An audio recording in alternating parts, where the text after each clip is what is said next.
Russian assets have really gained ground after that Poroshenko win. MICEX, RTS, both rising here. I can see on the terminal. Rouble also touching 4-month highs against the dollar and euro. It seems the market really likes this news.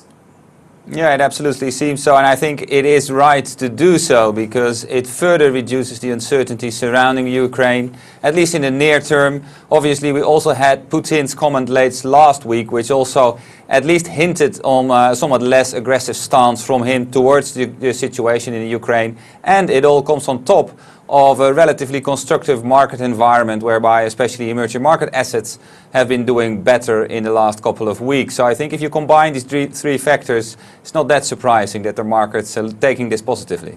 Based on these factors, are you telling your clients to invest in Russian assets in the months ahead then? Well, not at this point. We are quite fairly skeptical about the medium-term outlook, not only surrounding the issue with Ukraine, but especially also the situation in Russia itself, its unbalanced economy, and certainly the political instability, well, not so much political instability, but the not equity holder-friendly environment coming from the latest political dynamics. Okay, so now the other thing making headlines today is, of course, Draghi. He has said today the ECB stands ready to act should it see signs of a negative price spiral take hold.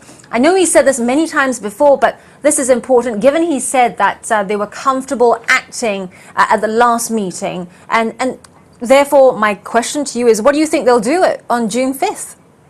Well, it's pretty clear. They will act, they will cut rates, probably the deposit rate will go negative, the refi rate will be cut by 10-15 basis points. That is not so much the news because I think we were indeed already anticipating that on the back of the comments after the latest policy meeting. But it's becoming more clear and clear that he is concerned not only by the risk of deflation but also by a prolonged period of low inflation, and he does sees it as an objective of the ECB to prevent inflation remaining below 2% for a very long time. So that hints at more action than only rate cuts, so probably there will be also some liquidity provision and probably also the hint of further action later this year.